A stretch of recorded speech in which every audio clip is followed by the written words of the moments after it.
Good evening and welcome to Cannon Chatter TV. You're back with me, your host Lottie, and tonight I am joined by my best mate Georgie. How are you, Georgie? I'm good, thank you. How are you? All right, I've got my voice back. You know me, I'm happy-go-lucky. You don't sound like Daichi anymore. So. That was now on to Tommy, and if Tommy's in the chat, you're right, Daichi. And down the bottom of the screen, I've got my other two favourites. I've got my Statman, Matt, and my Dad Jokes, Adam. Hi. How are you both? Go on, Adam. You go first. Okay. Okay. Well, I mean, it was a pretty non-eventful evening. Pretty average. Nothing really to get excited about. So woke up and was, yeah, fine. Oh, sorry, that was last night. Yeah, afterwards, brilliant, absolutely ecstatic, loved it. Fantastic evening, as I'm sure we shall dissect. No, definitely. How are you, Matt? Yeah, all right. Just it's quite hard just travelling back, especially from coming down from last night's game. I could barely sleep after getting to the hotel and having something to eat eventually. But yeah, it was a bit of a headache really, but it's over and done with. And then I've got to do it over and over again on Saturday and Sunday. Oh, that reminds me of a song, George. What was that song? So Paddy got up and sang it again. Yeah. You were singing that last night, if I remember, Matt. Yeah. In the pub afterwards. Yeah, it's quite weird because obviously I talk to Matt quite a lot on WhatsApp, and I've never heard him sing. I'm sure. Is this the same Matt?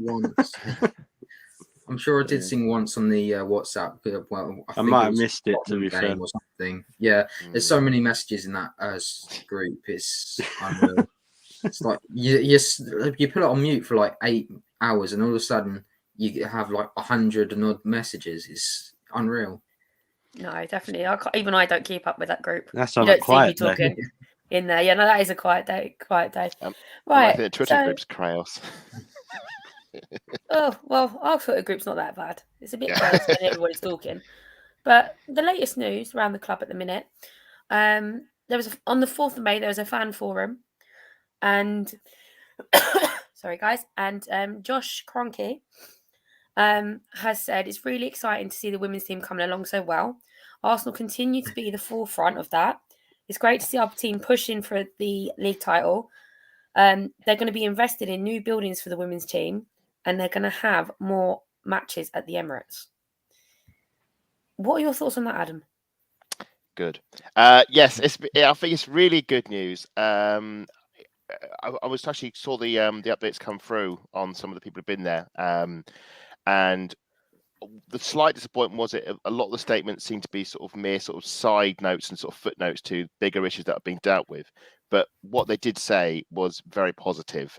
We know that the players did raise a few concerns during the COVID outbreak about how some things were going, and we have questioned for some time the way that how committed are the club to it. Well, it looks like they are.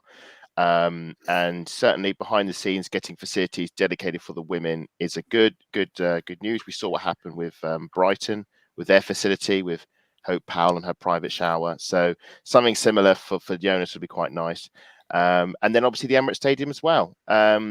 I mean, we were all there last night, and it's an amazing occasion. I think we've got over 10,000 people in there.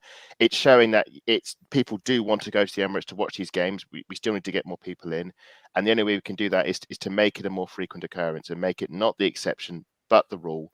So positive steps, and I just hope they can keep this up because it's good.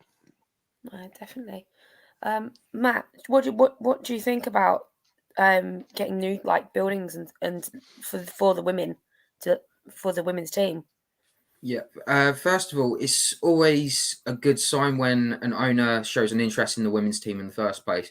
But because it's Josh Kroenke, I have a very not slight, let's just say a bit of an agenda against that family. And if they're promising this, then they need to be telling us the blueprints. So they can't just turn around and go, oh yeah, you're getting new facilities.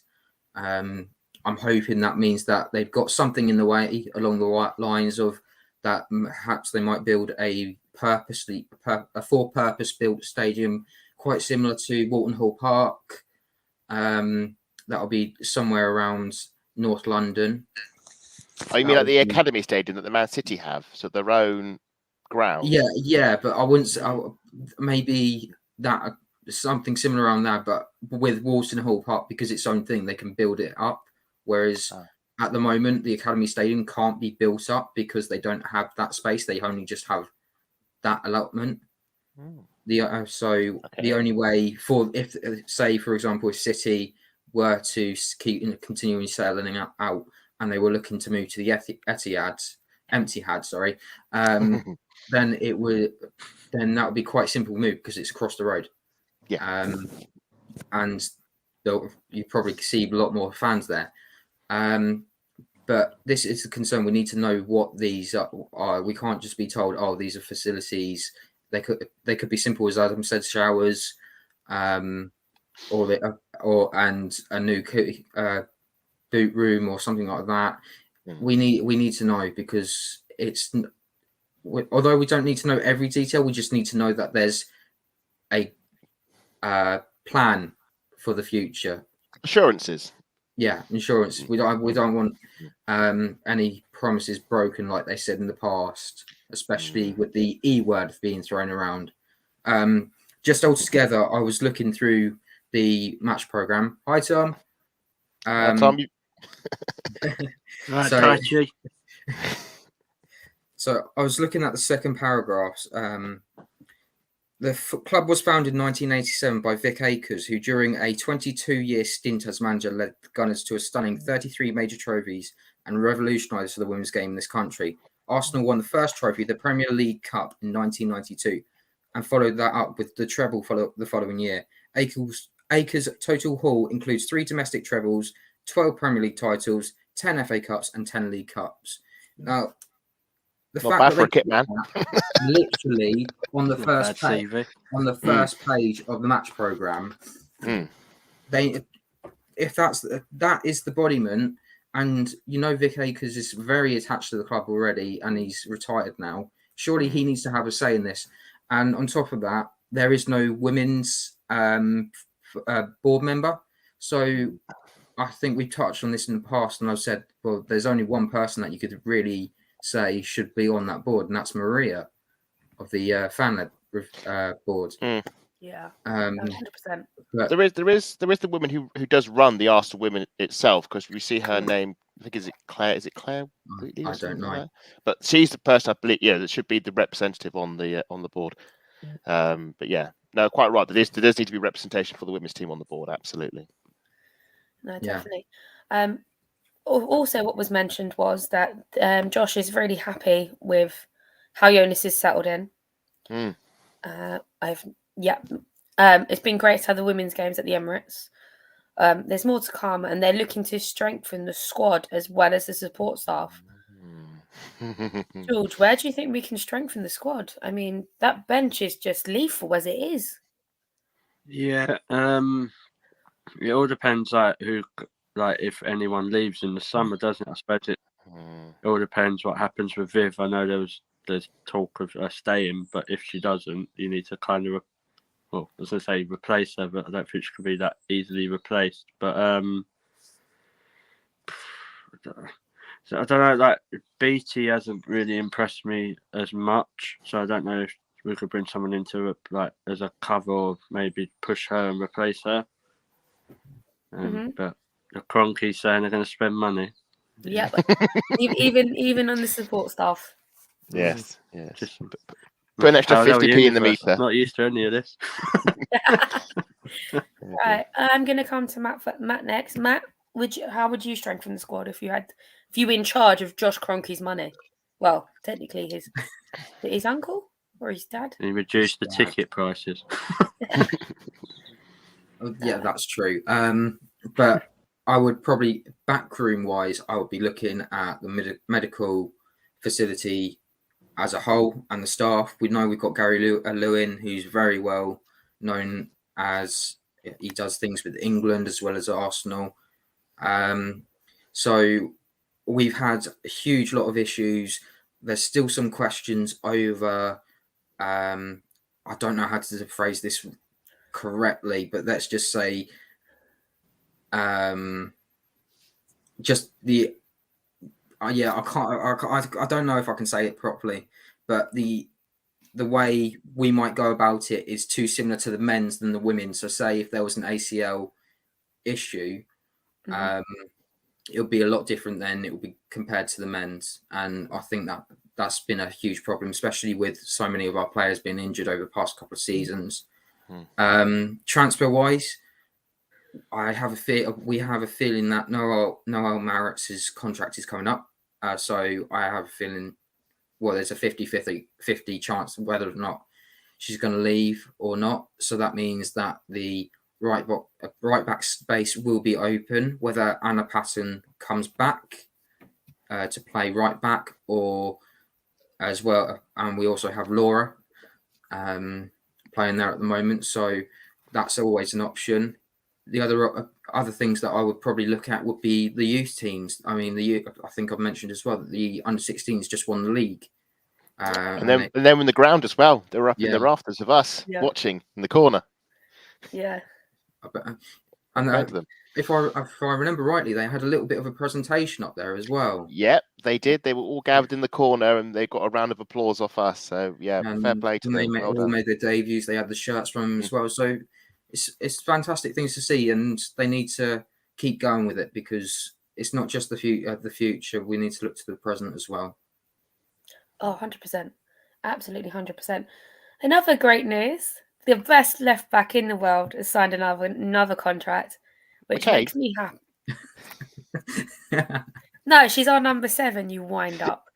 And I just, you know what? I've banged on it about AWFC clips pointing out to me that she's so overlooked.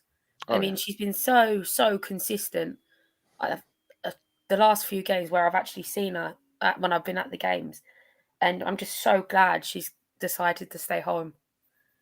I'm going to come to Adam first on this one. What are your thoughts on our Super Steph currently staying?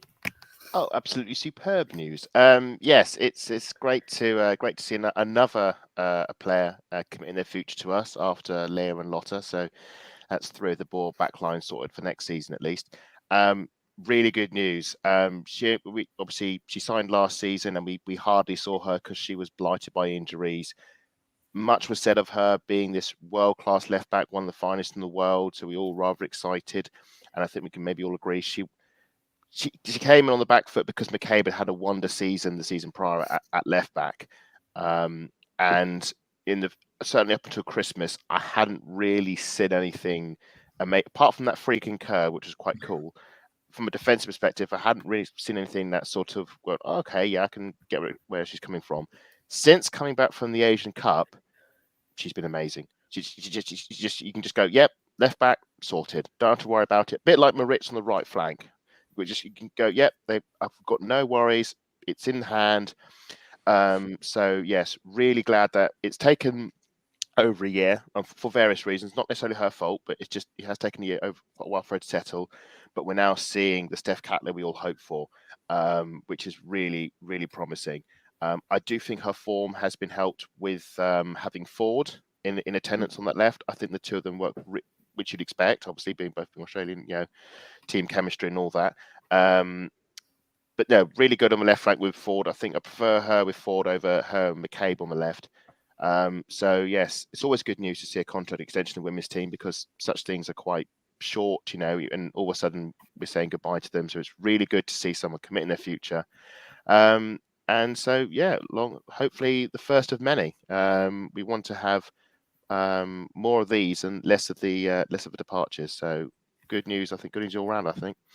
No, definitely, Georgie. Have you got anything else to add to that? I just wanted to kind of agree with Adam. But when she came back from the Asia Cup, she was at another level. Levels just rose and rose. So in the last couple of games that we've been to, for me, she's been really, really good. So I'm really happy she signed a new deal. Hopefully, Caitlin will be next. Yeah. Do you think Caitlin's going to sign, Matt? That's a difficult one. But you never know. Lydia Williams is up for her contract is finishing at the end of the season. We know for definite now she's leaving. She doesn't want to play as a second fiddle to Manu. So especially with the World Cup coming up. Yeah, I couldn't agree more that the fact that she might look to go back to Australia so that she's ready and prepared and everything. The fact that she played at Meadow Park was a huge sign for me. I whether or not the fact that Manu was going to play that game, I think there was going to be definitely some rotation. If that was her last game, then it was a good game because she kept a clean sheet, and I'm sure everyone enjoys her going around and signing and doing things. She is a very nice person, and when you see her, especially in that, I think she was. Adam might correct me wrong. If there was a video that the KSI did with them at towards the end of last season. Oh yes, and it was her, Manu, Katie, and Ruby Mace and Caitlin were all in the same. I think Leah was video. In there as well. Yeah, it was just nice to see that sort of side of them. But they are a bit of a crazy bunch. But we like our crazy people. That's for sure. Absolutely. You have to be crazy to wear the shirt. Yeah, it has to be indeed. It'd be crazy to support them. Definitely. Right, these comments are absolutely flying in. I can just see the new comments popping up as I go. I quickly whiz through his. Lee's in the chat. Hey, Lee. Riddy says evening Cannon Shatter. Evening, Riddy. Tom looks like he's recovered. Oh, no, I should say Dashi's back. Hello. What's going on here then? More trophies than that lot down the road. Indeed. Nippon's in the chat. He says hello. Big up. Is his next comment. Oh, lovely. Laura says Tom. Yep, we all love Laura. Tom even had his hair cut for Laura, and he was gutted. I thought I'd grass you up there, Tom. He said I had my hair cut and everything. I know, it was in the comments, George. It was read out and stuff as well. Great to see Steph staying. Great left back and a wonderful set piece there. Yes. 100% Lee. Absolutely, 100%. She's been quite crucial to some of those goals that we scored as well. It was actually from her free corner that Katie scored that wonder goal against Liverpool. Oh yes, the wonder volley. Yes. Yes. No, and I think it was a free kick from her on Sunday. That kind of sort of rebounded over to Lotta. Oh, the botched free kick. Yeah, the botched free kick. I was trying to be nice about it. Come on, Adam. I say it is. Yeah, but it wasn't a wasn't a botched technique. It was a team play. It was all designed on the training ground. It was all. I think they do it on purpose now. You've got to do it on purpose. Even I've sat there and thought, did they really do that on purpose? Especially after Tobin's. Tobin and Lotta. Yeah. After Wolfsburg, I was just like, just makes you sit there and think.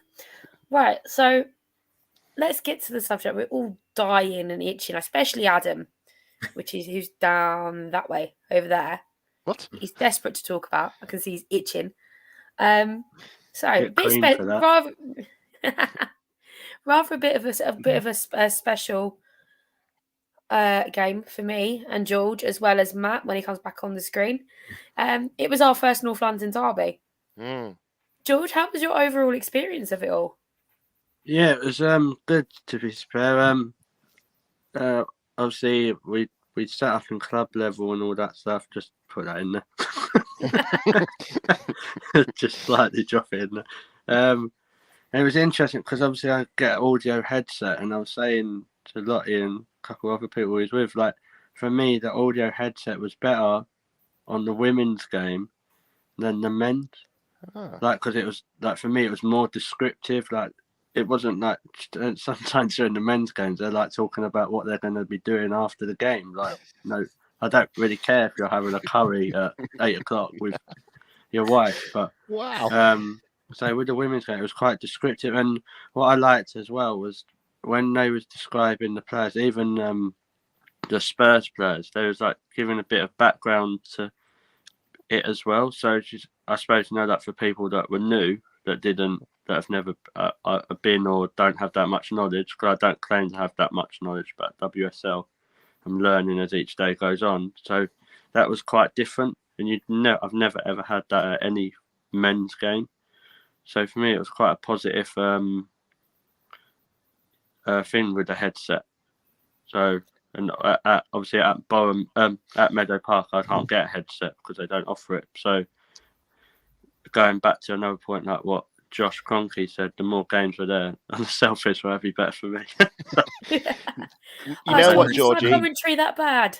You know what, Georgie? I was thinking the exact same thing when I was saying leaving the ground and you were having a headset, and I thought, and Lottie was telling me about that at Meadow Park, and I thought, that is a positive, in terms of the access and the ability. Obviously, it's a shame Meadow Park don't offer it, but absolutely.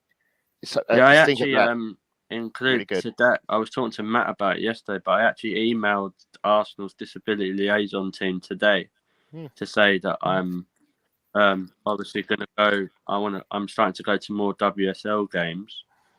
Like, what can they offer? And like how you go forward, like say like with audio commentary and stuff like that. Because the amount, if it's offered more and it's put out there more, you might get more people to go. Like, not just saying like people that have got visually impaired issue. Visual impairments, yeah. Like, I know that's the word. But I haven't had any reply yet. But I did. I got one back from Bournemouth, and they just simply said no, we don't offer it. So, crikey! Just to put it on there as well, is that it's not just you that goes there. There's the autism room that we've got at the Emirates as well. So yes, sensory room. That is one thing that Bournemouth won't offer at all.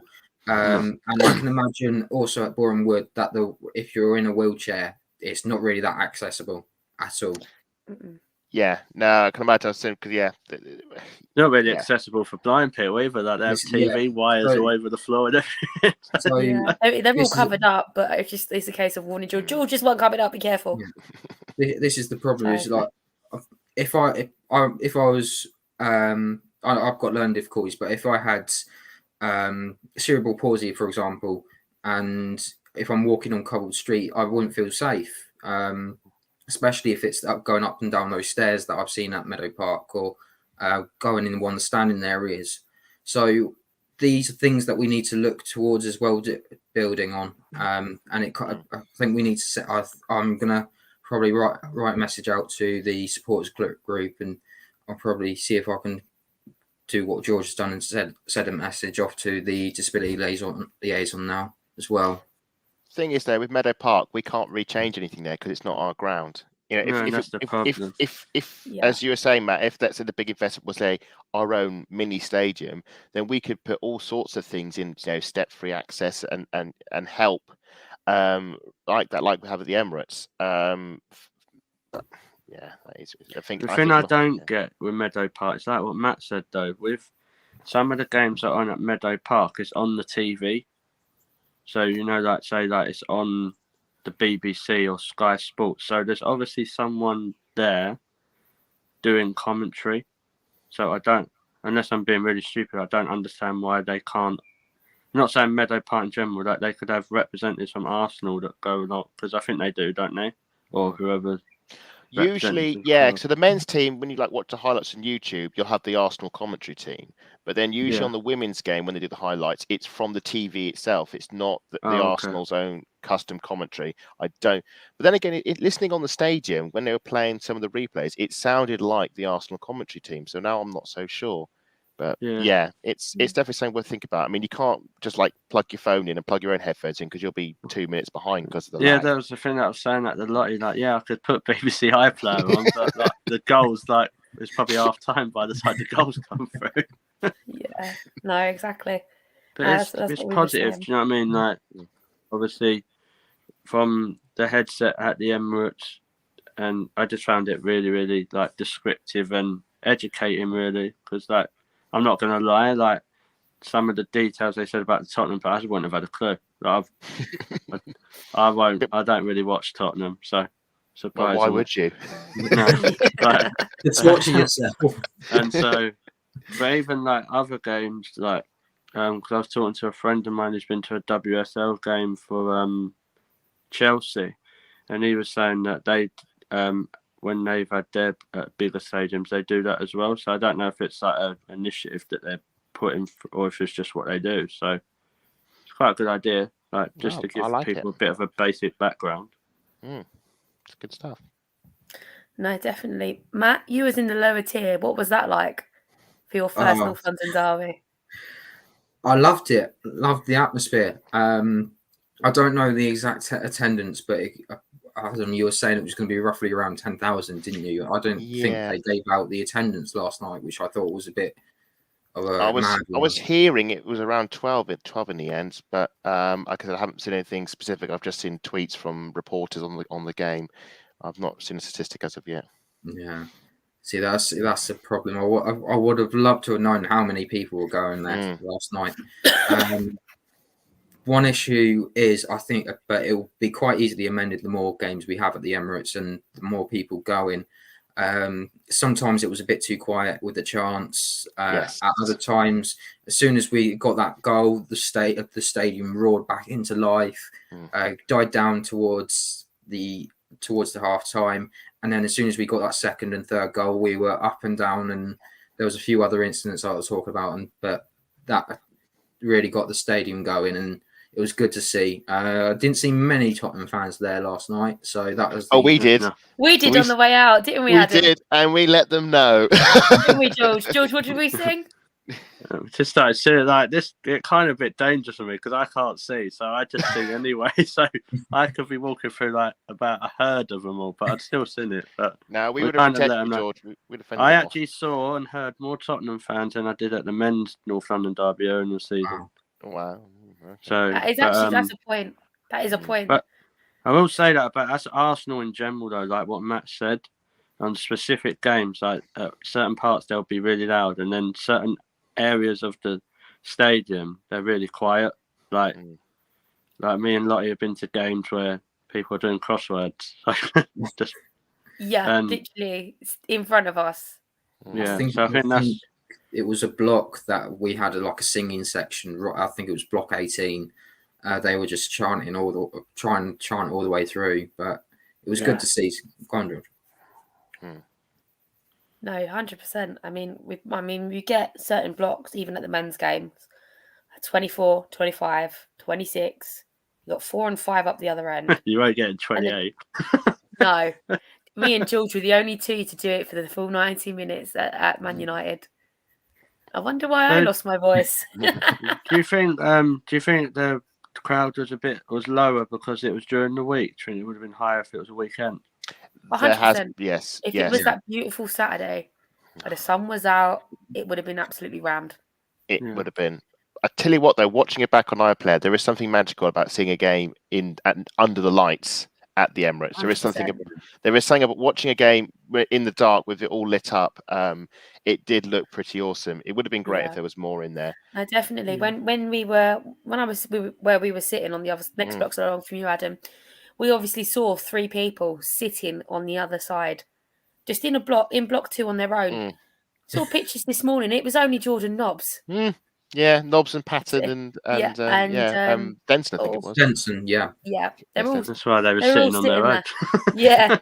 Yeah, no, definitely. But it is good to see them like still turning up for games, even with their injuries, which is absolutely brilliant. Jordan had to turn up anyway because she was collecting the 250th, not 250th, the 50th WSL goal. Congratulations, which I was surprised Nikita didn't get as well. Yeah, no, I found that really odd because she's not 150.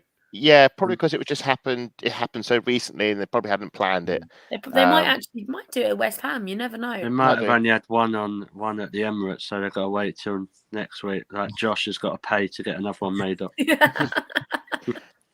Yeah. Now, kudos to Nobbs, Mead, I think McCabe and Little. Were they the 4? Because I think Little got an award for some appearances, I think, as well. I think it's 250 appearances, was it? Yeah, something like that. And I think McCabe got one as well. I can't remember. There was 4 of them. Is Casey on 150 or is she on 100?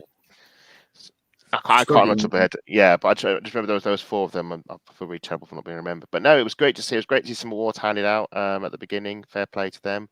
And V and I got in for his traditional photo shoot, which was fun.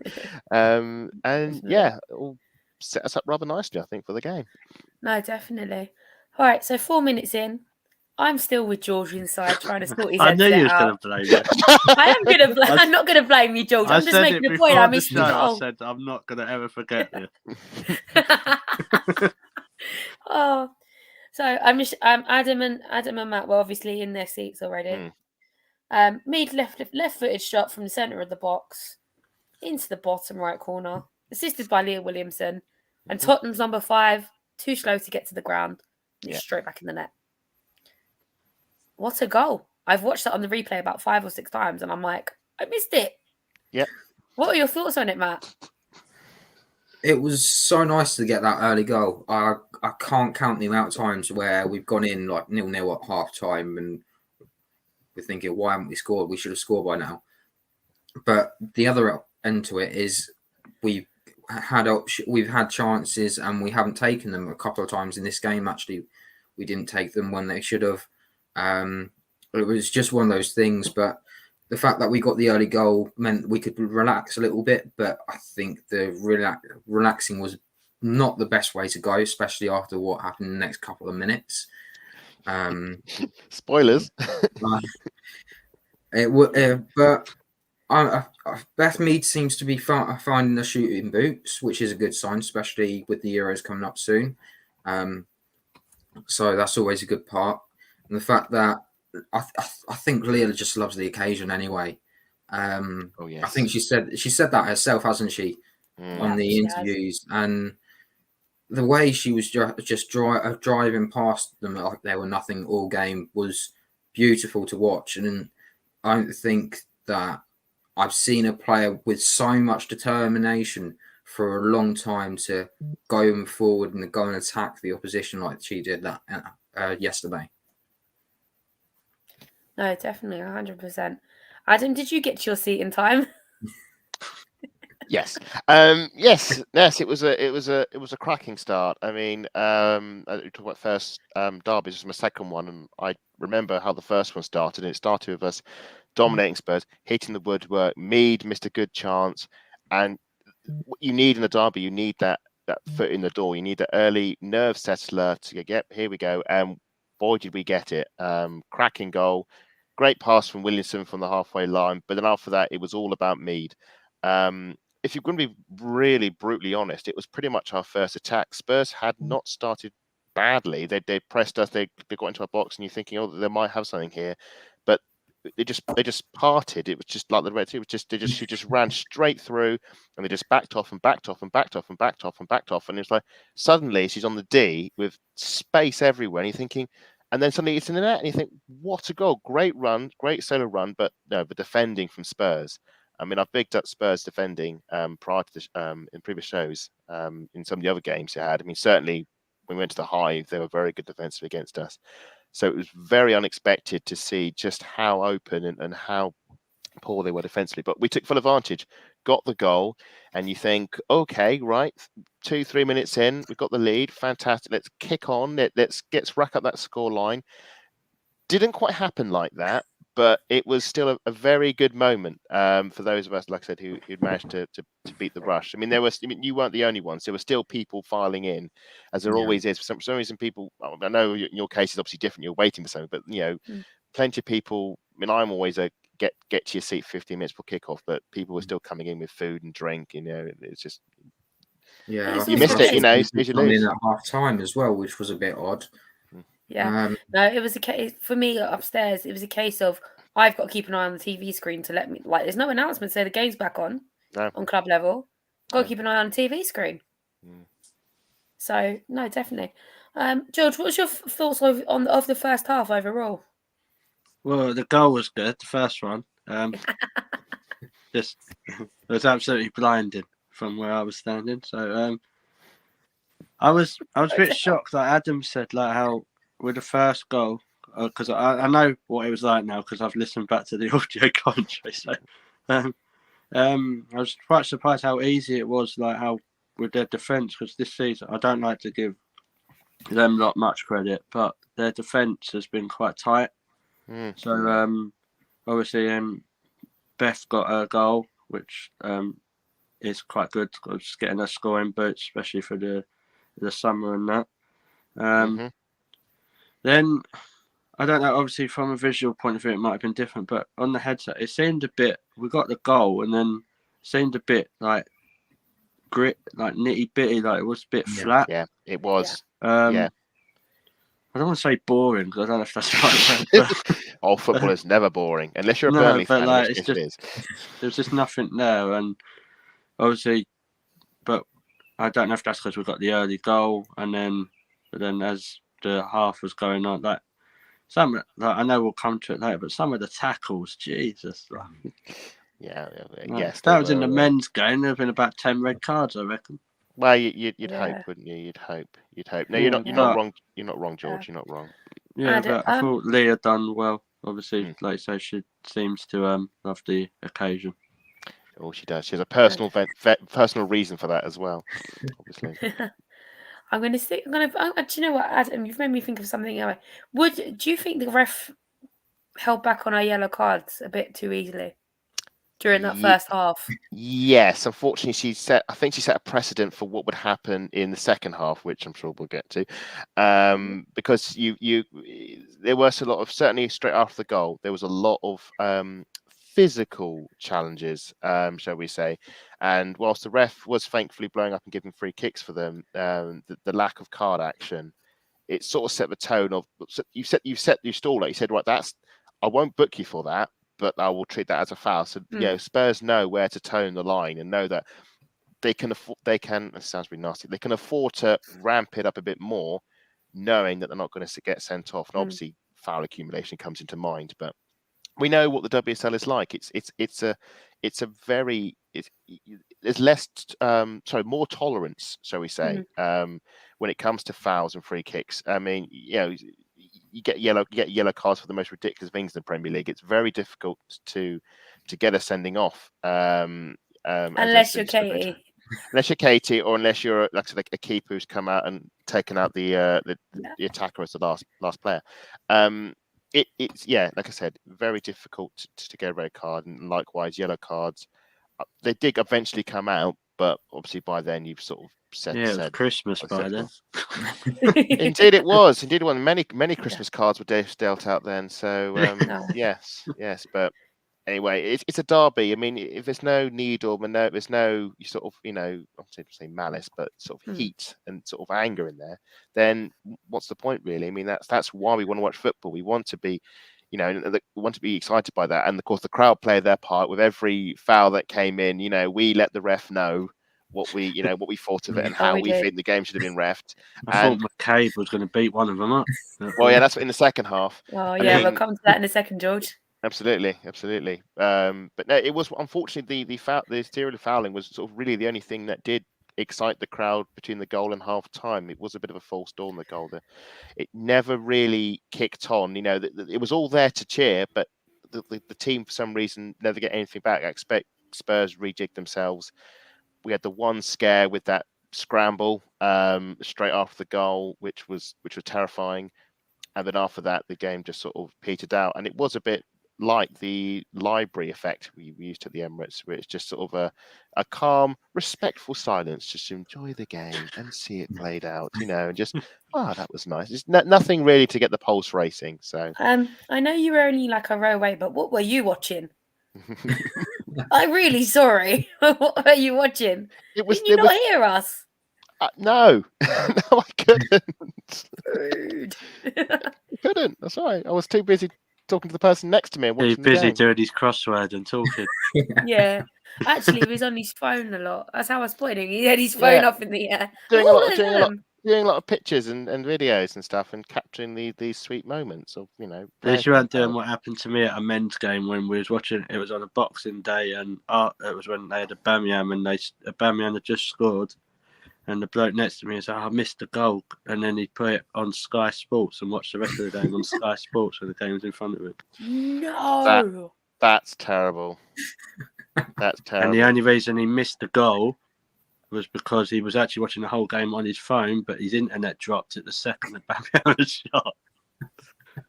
Wow. That's ridiculous. I mean, I have all that money on Boxing Day. Yeah. Oh my gosh. I have like done an in-game rewound like at half time if I've not seen something because I'm in the crowd and couldn't see a good angle. I thought, oh, what was that what was that incident? I'll rewind it, but I wouldn't sit watching a game whilst at the game that I'm watching. That makes sense. Like, if you miss It's a something, bit like not when you're watching it live. It's a bit like that incident with Kimmy.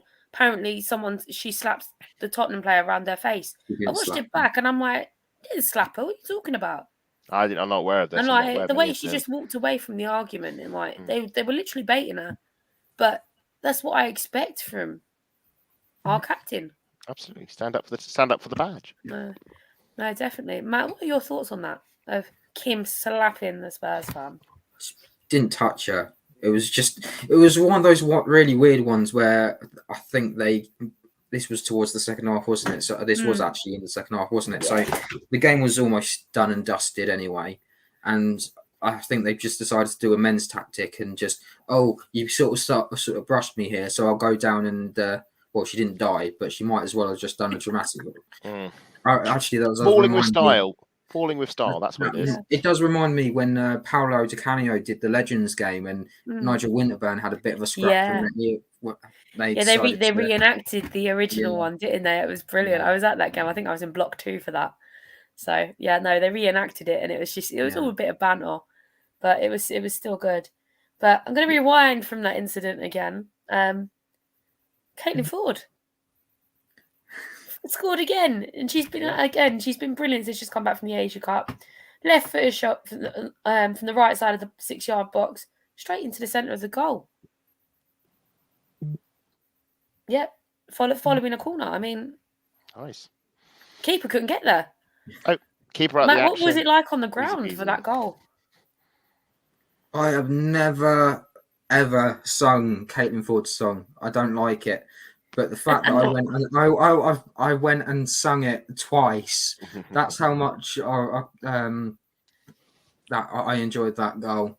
Everyone's staring at me like, "What the hell are you singing?" And but it was something special. And again, this is one of the things that when I think of Arsenal, if you don't close them, this is exactly what happened against Villa. They didn't close down, and if you don't close down and you give them a lot of space, they go, right, okay, then I'll take my shot.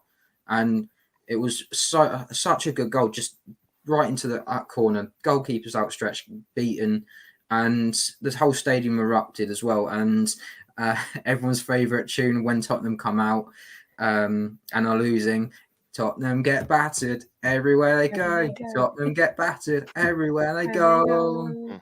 Everywhere they go. It was quite fun.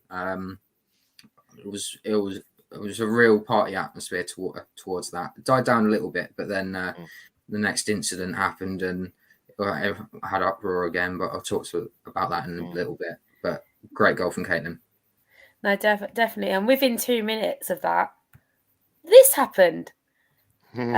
George just saying I've popped a picture on the screen. Yeah. Katie McCabe going in for a fight. Ashley Neville in the middle as usual, with her bowl haircut. And I don't know. I didn't see who upset her. Adam, did you see what exactly happened? Well, yes. So straight after the Caitlin goal, which had sort of resuscitated the audience, pretty much from their slumber. Yeah, that's the best way to describe it. Yeah, because it just the crowd was sort of woken and thought, we've got a second goal, and this was about, I think, 75 minutes in, and suddenly we were back. Pretty much straight from it, a Spurs player came in and just absolutely wiped out. I think it was Green. I've got Green written down here. Sorry. Wiped out Walty, and it looked bad because in rugby parlance, Walty was sent over the horizontal. And on the replay, well, obviously we don't have the benefits of replays, but I've seen it back, and it is a high foot to pretty much her thigh, sliding. It's an awful challenge. If that was a certain men's player, that would have been a straight red card. Oh yeah, on the Jackometer,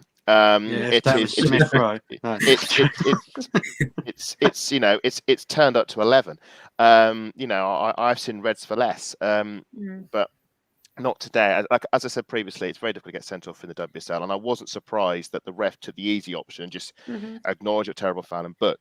But what we've wanted to see, and I think it's the first time I've seen it, certainly in a women's game, is a brawl or close to a brawl. And suddenly and that was sort of the ignition switch. That was the moment where like when you solve the Rubik's Cube and all the colors line up, that's when the whole crowd just sort of clicked and like they were sold on what was happening, and the chants came up when we had the stand up if you hate Tottenham, and you can hear it back on the BBC iPlayer, and that is the whole stadium singing. Now I know it's only 10,000, but they made their 10,000 heard. It was still, it was still it was electric brilliant. either way. It was electric, and the McCabe incident was that obviously McCabe, quite rightly feeling a sense of injustice, decided to take justice into her own hands by kicking the ball at one of the Spurs players, and thus triggering the impending riots. There's been some very amusing pictures, not just the one that you've demonstrated on here, Lottie. Some very amusing pictures in circulation of the incidents, which insinuates that McCabe looks like she's acting more violent than maybe she was. But no, that flashpoint, that was sort of the moment when I think about 50 minutes to go, the crowd were sold and they were in, and we just sort of rode it out to the end. But no, that was a good moment in not say good, it's bad, really. But in terms of the atmosphere, brilliant. And the derby needs more moments like this, because it's not an established rivalry like in the men's, for obvious reasons. It's only a few seasons old. It's not going to have the same needle and the same sort of anger and animosity that the men's have. But it shows that it's definitely growing, and maybe in a few seasons' times we'll get sort of more moments, some more flashpoints, and maybe even a red card. I mean, no North London derby is complete without one team finishing a player short, so you never know. Don't you start jinxing it. I'm happy wood. I'm touching wood. Don't you start jinxing it, because you've done it a couple of times now. You did it with Liverpool. I have no idea what you're talking about. Matt's my witness. You did it with George. Liverpool. Yeah, no, and George. But I don't think... No, George wasn't on the last one. This was after the show when we were all chatting. Oh, yeah, Emery's up 2-0. Right. Yeah. Oh, Matt. Just looking at this picture, how scared does that referee look? She looked... Yeah, I didn't even notice that, but looking closer, she looks absolutely frightened. You know that painting? I can't remember. Is it called The Scream? Yeah, it's that. It's almost what like the ref wants her to do. Is almost like the ref is doing that, but I think she's just almost like waiting for it to calm down. But you can't do that around Kate McCabe. What annoyed me throughout the game was Ashley Neville kept on taking hits, taking players out. She didn't get a card once. That really annoyed me. She should have been the first player that got a card. She should have had 2 yellows and off. I'm sorry, but she's the one player at Spurs that irritates me, and she's the only one I know by name.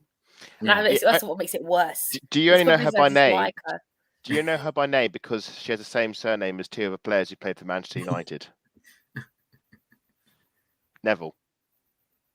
That's the only way. That's the only way I know Neville. So I think, oh no, it's no relation, and that's the only way I thought she was related to him. To be fair, no, she's not. But she's not. But it's like, oh right, but she's apparently one of their better players, which probably says a lot. Yeah, no, I was speaking to Holly Akenbar. Apparently, she's had a very good season with them. Apparently, because she's going around kicking people instead of getting cards. Yeah. Well, Matt, we're gonna have to get you and Holly to go on head to head on that. That would be interesting. What annoyed me as well is is that as well, Leah Walty was again targeted, and she actually took an elbow to the face during that second half as well. Again, if that was a men's game, that's a straight red offence. Yeah. They were deliberately targeting her, and they were making sure it was rotational players. So doing the old Guardiola tactic. Yeah. It does annoy me about these things, but when I look back, I didn't actually know who kicked the ball. I thought it was a Tottenham player that kicked the ball at Kate McCabe, and Kate McCabe had lashed out. I didn't realise until someone put it on Twitter, and it was Katie had kicked. I think who eventually got the card. It was Green. It was Green and Clamarin, if I said that right.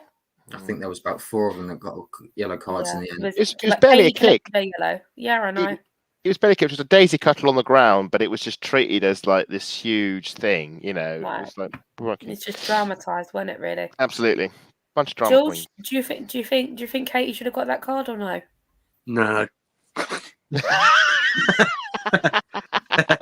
That was nothing compared to what they got away with. Like Katie was on. Yeah, they got away with blue murder. They got away with if you blue compare murder. 5 seconds she was on for, so that's that, like some sort of record. Sorry, George, go on. I'm saying if you compare it to that, then she, like, I don't know how Tottenham had. I know we want a bit of passion and everything, but there's passion, and then there's like WWE at sometimes. Yeah. It's just but I wouldn't want to mess with Katie. I'm just saying, like, I'm like, she would scare me. To be fair, like, no, she would. She would. It would. We say Tottenham get battered everywhere they go. They could have got battered on the pitch and all, but just by. Yeah, no, definitely. I mean, there was a few even in the first half, there was a few questionable ones, and I sat there and I thought, thank God Katie's not on the pitch. She would have gone mad. There's one that Jessica something what... done in the midfielder at Tottenham. I can't remember her last name. Jessica. Is it Jessica Naz? Yeah, that's it. Right? Naz. Yeah, Naz did go in. She should have got sent off as well. Yeah, and I'm just like, like, can you imagine Naz coming up against Katie in that first half? My big worry was that if they come in and injure any one of our players, not only is it bad for us, but Euros coming up. I mean, you saw which one was best sort of led off of it, and you think the last thing you want is like second last or last game of the season. You pick up an injury that takes you out the Euros. And something it would just be frustrating. Thankfully, I think everybody got off in one piece. Well, hopefully they all got off in one piece. I'm hoping they did, because we've already lost Jordan. We don't want to lose anybody else. Well, not just for England, but everyone else who's representing. And obviously Maritz, Noah will go and play off together. Got Viv. Most of our team are going on international duty. Manu. Yeah, no, definitely. Laura will be going with Manu as well, won't she? No doubt. So, well, they're all in one piece. So, Stina. Who else is there? Well, Caitlin Ford gets the summer off. Yeah, she gets summer off. Unless they've got tired now, so she's got the she can eat a Vegemite. Yeah, that's a good one, George. You say you don't like the sun, Matt? I don't. No. Why? Why not? Is it? I don't know what it is. I don't know if it's just because it's it's a stereotypical thing to say about an Aussie, or it's just the way, because I can't remember what the men's one version of it is. I think it's like thinking of Vegemite. You either love it or you hate it, don't you? That's the other thing. I don't like Marmite, so that's the reason. That's the reason why. The distaste of Marmite. But the other version is she's red. She's right. We think she's fucking dynamite. Excuse me. Hey! First swear on my show. It's great. She's fudging dynamite. There we go. Fruitcake. It's not with me. I didn't break it this time. Fruitcaking dynamite. Yeah, if Stephen watching, I will apologise. That is my fault. I'm gonna need to get a put myself on mute for a minute as punishment. It's all right. I'm sure it'll be fine. You could always say she's red, she's white, she's in love with Ben White, I suppose. Yeah, she loves her Benji White. That's what I thought it first was when I first heard it at Meadow Park. Which I thought at first it was that she likes the wedgie Ben White, but that's a completely different song. Yeah. 82 minutes. 82 minutes came along. Ford, again, right-footed shot from the left side from the box to the bottom right of the corner. What's a goal? That was better than the first one. Yep. No, the first, I was saying to the person next to me, the first one I thought was a very smart finish, low cross-all, tight angle, and just sort of snuck in. This one was all about the touch and the finish. All came from a very good counter-attack. Spurs obviously trying to chase a goal to get back into it. A quick ball over the top from defence, Miedema, and suddenly it's counter-attack. It's three at the back. Free to attack in their back. Miedema onto Mead, gets the pass to Ford. First touch is good, and then bends it superbly around the keeper and into the bottom corner, and it just capped the night. I mean, I thought Beth Mead's goal was going to be the goal of the night, but Ford took the trophy home on that front. Brilliant technique. What we want to see from an attacker cutting in on the left wing. And it just helped, because the crowd was already up after the first Ford goal, and this sort of got the crowd over the line because they knew they'd seen something really special. I mean, I was speaking to some people on Twitter. This was their first, like one of their first few games going to women's football, and they really enjoyed it. So no, really good goal, really good sort of way to sign off. And it was her last kick of the game. She was subbed off just seconds later. Yeah, she's got perfect timing for a wonder goal like that, wasn't it? Yeah, it's Frida came on for her. So she was being lined up to be subbed off, and she left stage right with a very nice brace. She just likes scoring in the North London derby. She scored home and away last season against Spurs. Ooh, nice. And it just sort of took the game completely away from Spurs and let the battering chant start and all the fun shenanigans that come with that. Wonderful finish. Definitely. I'm just going to pop over to the comments quickly, and I'm gonna throw this last question. I'm gonna throw a question at you, Matt. Tom says, "I'm happy to do the commentary for WSL so long as it doesn't include comments on the Lions, men or women. Bring on VAR." Bring in VAR.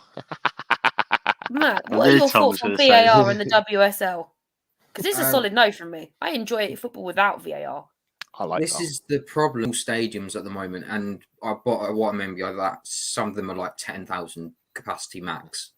So it wouldn't work in the smaller stadiums because I believe they need a certain room or allocation or some sort of way to do it. I don't know exactly how they plan to use that, but I think Kings Meadow even holds like 12,000, something like that, and I don't think they've got any space for it. So I don't think VAR would ever be used. If they were going to use it anywhere, they would probably use it in the Euros if they were willing to. But that would probably be like a test run. The reason why they use this bigger stadiums for the Champions League was because they wanted to test run VAR for that as well. So it is an interesting one, but I think if they were to do it, I think it would have to come later, a lot later. I'm talking about maybe 5 years down the road, because the referee standard at the moment is, I would say, quite low. They're only semi-professional. Then as soon as they go full professional and they have that year under the belt, they're fine. They know how to referee the league. They know what's a red card, what's not a red card. As soon as that happens, and then if you introduce a VAR, then in that third season after the referees are full time, they almost go, hold on, I can't make this decision anymore. So they need to make sure that the referees are fully professional. They can't just be semi-professional, because it'll just be a huge mess, and then you'll end up going backwards, and you'll end up with I don't even know how we managed to end up with 7 minutes of added time, to be honest. But I imagine I was going to say that. I can't. It must have been the brawls. It must have been because there was some stoppages with the goals, the substitution, and then there was the scuffle. So it weren't that long. To be fair, if VAR was to carry on, I think if that VAR was in there as well, that could have been about 15-20 minutes added on towards the end. I'm all for that. 15 more minutes of watching us beat Spurs. Sign me up. Which means most people would have had to have left as soon as it hits the 90, because there was no way people would have been able to stay for that long. I think a lot of people were piling out towards the end as soon as they saw that 7 minutes go up. Shame they missed the final bit at the end, the final bit of excitement. Right, well, as soon as Caitlin scored, that was it. They were off. I'm a VAR champion. I'm all for it, but that's because I've seen it work in other sports and work quite well, like in the rugby. I've seen but with football, I find that there's no definitive lines to it, and it football changes is very vague. To whichever team it is, and that's what irritates me. If it's used in the right way, no problem, but it's not, and I don't. Put it this way, when we didn't have VAR, it brought that controversy to conversations. This shouldn't be that, or that should be that. And that's what people used to talk about. All we now do now is argue over VAR. Oh, that was a rubbish call. That was that. And it's just... It's moved the argument. What I would say is VAR is great when it goes for your way. VAR But is not we're great when it Arsenal. works against you. Yeah, everyone will think that yes. That I know happens in George VAR will agree with me on VAR. that one. Yeah. Wouldn't you, George? See, with VAR, I'm torn because I think a lot of people compare VAR to this country, obviously because we watch it, and over here In the Premier Euros, we were spoiled. I will say that Yeah. the refereeing The standard Euros- was elite. But in the now, Premier not. League, it's absolute crap. Like Yeah. unless you support Liverpool, it don't matter. But I suppose they're getting promoted, so that might be why it might be mentioned. Can I they just are say really as well great, on which is this exciting. is that when it comes to the referees in the men's game, they've all been there for about 20 years. Oh, yeah. And the obviously all women's are got their still better favourites. than them. Yeah, no, definitely. I've So- only been watching the women's games this season. Their refereeing decisions, some are questionable. They're not as bad as the men's. I will say that. No. They're much better.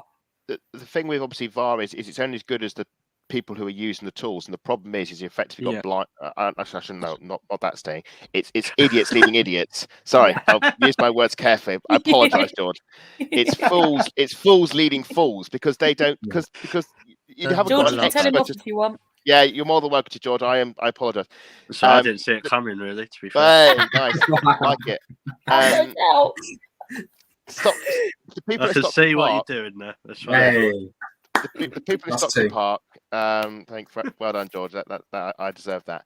And the people in Stockley Park aren't using technology properly because they're just as bad as the referees out on the pitch. Interestingly, in the coverage, the Arsenal Spurs coverage on the half time, I think it was Kelly Summers did an interview with this woman who's in charge of the refereeing or some sort of group involving proving rooms refereeing. It was actually also the wife of Howard Webb. Oh, no. So it just which is interesting dynamic. They were talking about, do you discuss offside over your cornflakes in the morning? That's quite interesting. Anyway, she says now you still don't know what it is.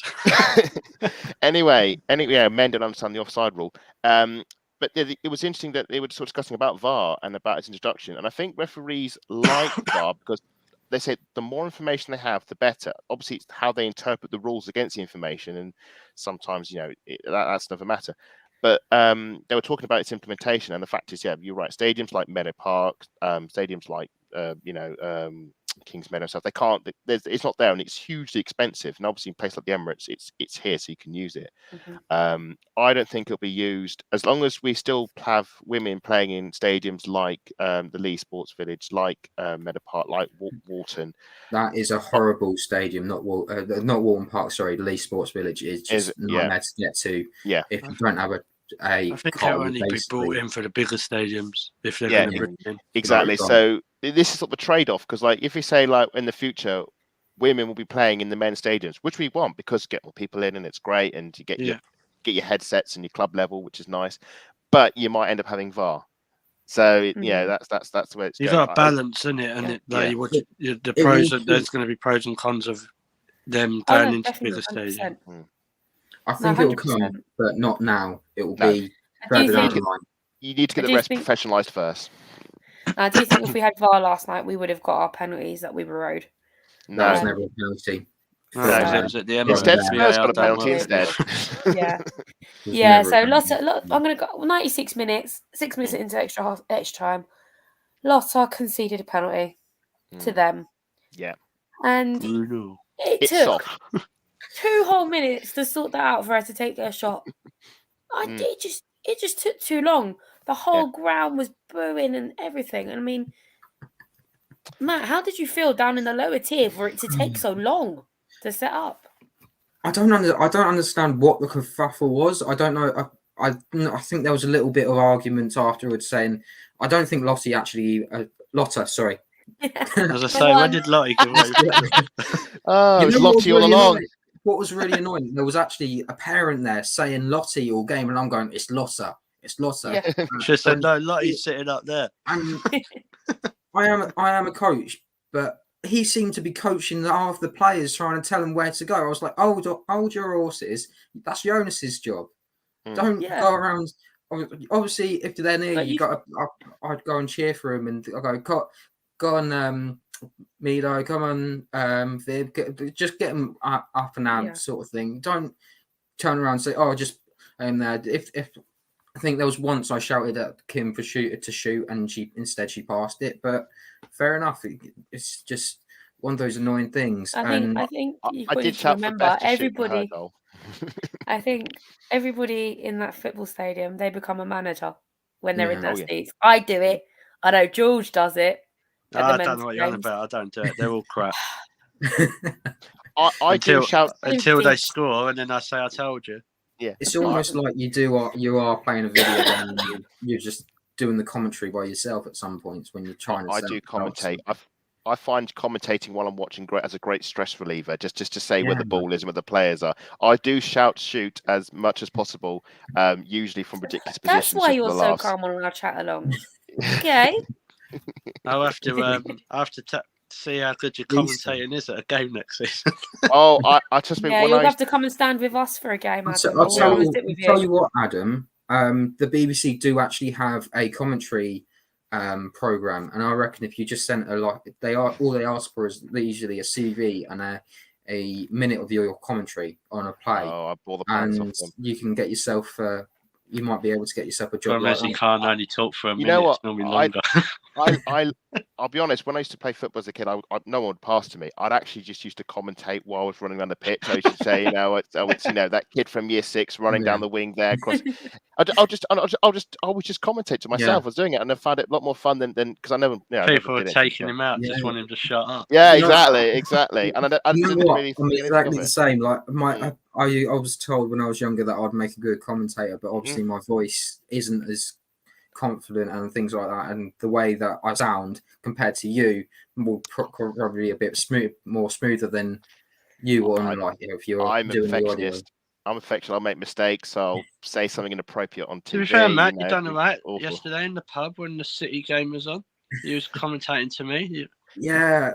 I honestly, I don't know how you do it sometimes, Lottie, because it's quite difficult when there's a huge action. I should open my eyes, really, to be fair.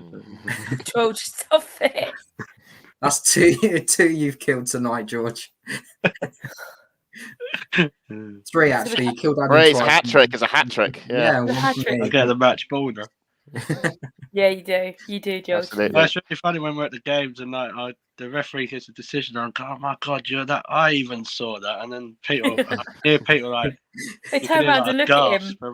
Yeah, they turn around and look at it. I'm sitting there killing myself laughing. They look at me. And Fair enough. Fair enough. He said it, not me. I was giving you the wrong scorer. It wasn't Vinicius Junior. It was the Rodrigo. It was Rodrigo. Yeah, Rodrigo. Yeah. Right. Anyway, back to this penalty. Yeah. 98 minutes. Finally, after that long 2-minute period, right footer shot hits the left post.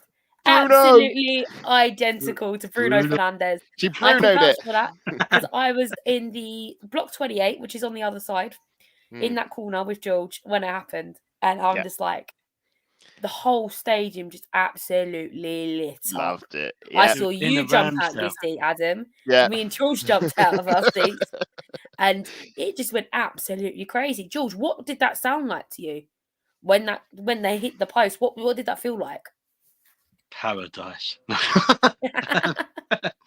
It was brilliant. Like I think it was to you or our other friend. I said I went. We just need inner Ramsdale. Just a bit of inner Ramsdale. And I said it partly joking. And then she took the penalty, bangs it the same post. It's like just embrace the. I don't know if that's the way we're doing it this season. Like we've got a magnet on that side of the post that whenever the ball goes near, it just grabs it. But I'm not going to lie, I was absolutely delighted that she missed the penalty. And then when we started singing "Are You Bruno" in disguise, yes, we did. There was only 6 of us singing it, but it made us feel better about ourselves. Yes, but I was quite relieved, delighted, happy, because we won the game anyway, but to keep a clean sheet, it's like the icing on the cake, and then to give the penalty, I was like, oh, for God's sake. Richard stole my stat. Sorry. Yeah, Richard's stolen my stat as well, so he's a stat thief. Well, I haven't flown it up yet, so sorry, Richard. Go on, George. Yeah. So George, continue. at least we kept the clean sheet. That was what I don't know. Did Manu do what Ramsdale did? Did she run out? No. She didn't go full Keown. She stayed on the lines. She should have done that. That'd have been funny, wouldn't it? Oh, You know what? She's got the character to do it. The way she comes across. Yeah, Oh, she 100% she'd do that. I'm just going to Yeah, quickly good. flick through these comments. Neil's in the comments. Hello. Hello, Neil. He says, hello, Lottie, Matt, George, and Adam. Hope you're all keeping well. We are. Thank you very much. Tom, just watching right his greatest goal. One absolute legend. That man. Did you get a Tom, you shouldn't be watching that. You should be watching us. You get a photo. What's he watching variety for when there's a great show on? Exactly. Did Lee. you get a photo of the statue or not? Tom. Lee is on my side. So nice watching a game without that VAR nonsense. But also, Adam had a point earlier. I'll give you that. So, Matt, what was it like in the lower tier? I know I keep asking you this, but that penalty miss is like, oh my God. Well, just as you're saying, like you're waiting for it. You wait for it. So all of a sudden you're getting these boo. Everyone's booing. I think I gave up booing about a minute because they were taking so long. I just didn't understand. I could barely watch as it was. And I was so grateful that she missed it because Manu went to the right and it hit the left post. So even if I don't know what the atmosphere would have been like if they had scored, but I think it wouldn't have been a nice one. But as soon as that hit the post and it was cleared, everyone went mental. It was almost like we scored another goal up the other end or something. I think Adam will take this. Do you want to take the honours with the stat? Yeah, fun stat, everybody. You may not know this, but Zinsberger has yet to concede directly from a penalty during her time with Arsenal. She's saved penalties against Bristol City, Manchester City, Tottenham Hotspur, Barcelona, and Tottenham Hotspur again. And it's been save, and hit the post. Although Bristol did score from their rebound. It was in the 11-1 win, so that was a slight stain on the scoreline. But this was instead a miss against the post in a manner that Fernandes would be proud. And it was just like I said the Ford was the icing on the cake. Well, this was the cherry on the icing on the rather delicious cake that was deep fried in batter and sent to Tottenham. It was a wonderful moment. It wasn't a Mars bar in batter. Oh yeah, no, can't stand Cake's this. nice though. You don't batter cake. You know, I've never had a deep fried Mars bar. You're lucky. You're lucky. I've seen it. Wouldn't touch it. No, same. That was a mistake. Don't tell me you've had one. My cholesterol's never been the same since. But as for the penalty and the missed penalty, rather, yes, it was a great moment. It would have. I mean, it would never have changed the result, but it would have been a sort of a bit of annoyance at the end. But no, it's very much a double or nothing, and it doubled on our side, and it just kept the atmosphere and that laughter going at Spurs. I mean, I will say, I've said Spurs are a evolving side. There are a growing side. There will, I hope. We talked about Josh Kroenke saying games are going to be at the Emirates more. I hope this is a staple fixture at the Emirates next season. And I expect at some point Spurs will get a goal at the Emirates at some point, but obviously not tonight, not that night, last night rather. It was away, and Arsenal kept their clean sheet, and it was pretty much a perfect night out in North London. I'd say we said it would have been nice. It would have been on the summer Saturday, but I think this has its own charms, and so it proved. And I loved that coming away from the game, there was plenty of people walking down. I think it's the Holloway Road back to my local geography is rubbish, which is scandalous as an Arsenal fan. And lots of chants of Red Army, lots of people coming, leaving the stadium, which was certainly more than when I was at the Wolfsburg game. And who's that team you call the Arsenal? Someone there was exactly, lots of those. So very, very nice ending, very nice sort of closing chapter to the our home season. So we fulfilled our end of the bargain. We've kept Just Chelsea before honest. we wrap up really quickly, I just want to pull the table up. I don't know, George, I will let you know. So at the moment, it's a nice open table. Chelsea have got 53 points. The goal difference of 49. We're on 52 with a goal difference of 53. Yeah. Which is always a positive when the points are on the line for me. We play West Ham on Sunday. Their current form is lose, win, lose, draw. It's not fantastic, whereas ours is solid wins in the WSL. How do we think this game's going to go on Sunday for the final push? I'm going to come to Matt first. Okay, you've kind of stolen my stats again. Again, that's twice. You've had your Lottie strikes. One more. stolen twice. So just in the last 3 games that they played at home, they've drawn 1-1 with Man United. Yeah. They've lost 2-0 to Brighton and lost 2-0 to City. So they're not coming in good form. Lisa Evans has been a shining star for them all season.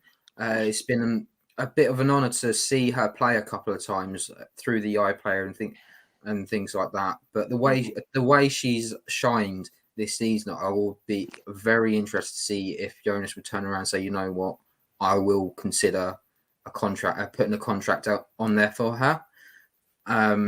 She's done amazing, but she won't be there. She's ineligible to play. She announced that on the vlog that was out on Tuesday. Yep. So that was a nice little touch from her as well, just to let people know that she wasn't going to be there. Obviously, she will be there. But it's one of those things, isn't it, where going into the last game, you're hoping everything happens and you're almost wanting a Michael Thomas sort of moment just to sort of almost happen. But when I look at that United squad, they tend to bottle it.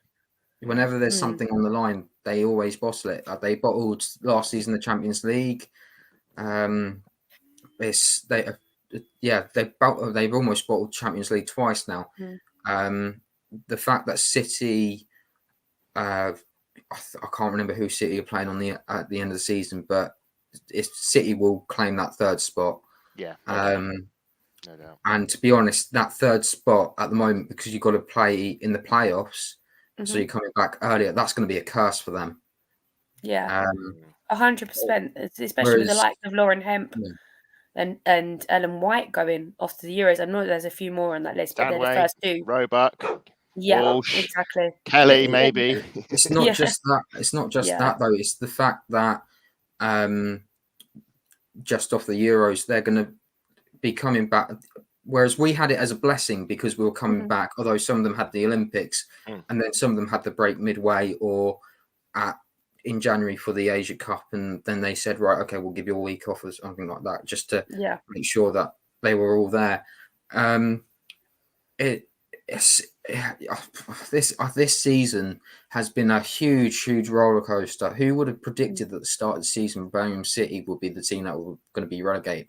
Who would have been the team that would have predicted Arsenal would have been the team that were leading the charge at the start of the season from almost the word go? Who would have thought City would have a complete collapse and then make up and get that almost secured 3rd spot? All they need is a win on Sunday.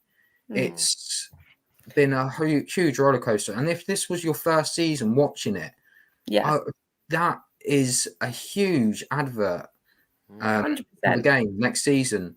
And when we had that curtain opener against Chelsea as well, that was the when you saw those list of games, that was the curtain raiser. And with the fact that almost you've got the curtain closer with some of them not being as close. I mean, okay, you got the Aston Villa Birmingham derby, you got us playing West Ham, you got Man United playing Chelsea last day of the season.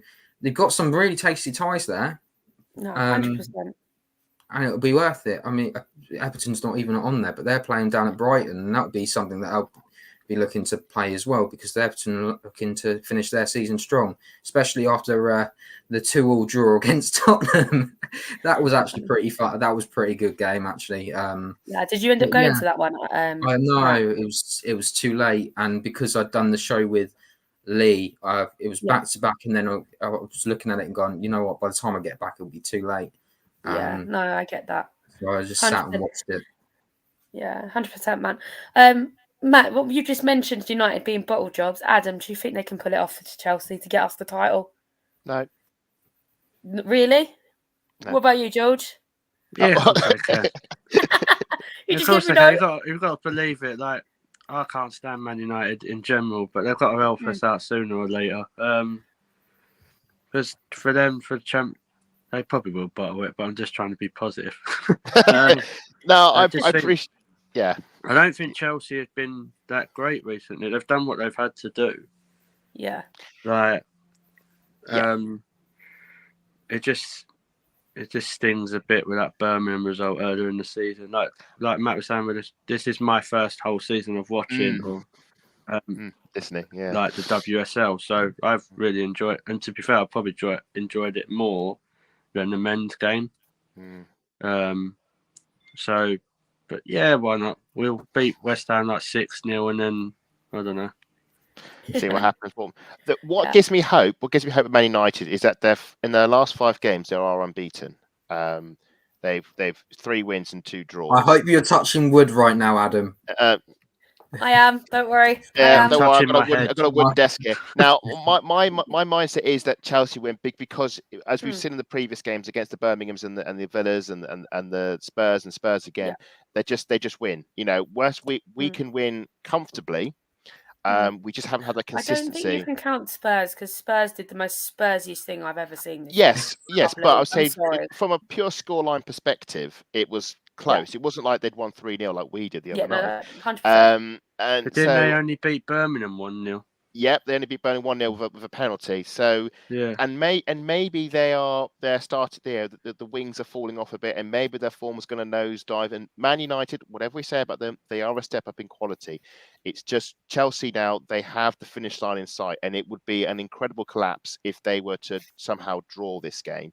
And it can happen to a better win. person than Emma Hayes. Oh, absolutely. 100%. You know what? When Right, I I'm going to quickly whiz through these comments because the next show is due to start, and I don't want to be told off. Matt, I'm just going to cover you for a second. I'm sorry. No, it's fine. Let's tell you what. Let me just do this. There we go. There we go.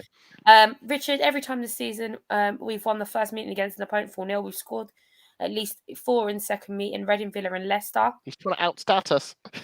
Matt, he's stealing your stats. You need to have a word. You're meant to be my stat man. Come on. Russo will score last minute equaliser to win us the title. Oh, that's sorted then. Excellent. Fantastic. Right. I said I wanted to do Russo. Roll on the Euros. There will be scenes in that stadium if that happens. But I'm just. I want to hear you screaming your lungs off with Melissa. Yes. So, Rich, again, United have only lost to Chelsea, City and us. They drew with both us, City in their return. So, they'll do it against Chelsea as well. I see. Well, we better beat West Ham then in that case. Yeah, we've got to beat West Ham. Yeah. Lee's ever the optimist. Come on, you Gunners. Ryan has dropped in. I have skipped one of his comments. I will come back to that in a second, Ryan. Chelsea got so lucky last Sunday. They did. Need to get very lucky, which was ridiculous. That penalty was awful. Chelsea. Yeah, it was really awful keeping. I've got to admit, I just looked at that and I thought, no. When Richard's put that last comment in, is that the one that we had to go to Old Trafford and Wiltord scored the winner? No, that's 2002. Wasn't it? No, this was the one where United were always above us because we lost away at Leeds late on, and we had to win and hope that Spurs did us a favour. Like Spurs were going to get a win, that would mean we'd win the title. I mean, come on. Right. No, so we finished a point ahead. Sorry, Adam. I do apologise because I know the boys are waiting to start. No, they're waiting in the wings. I'm going to do Matt's favourite part of the show. He absolutely hates it. Score predictions. George, you can go first. 6-0. Matt?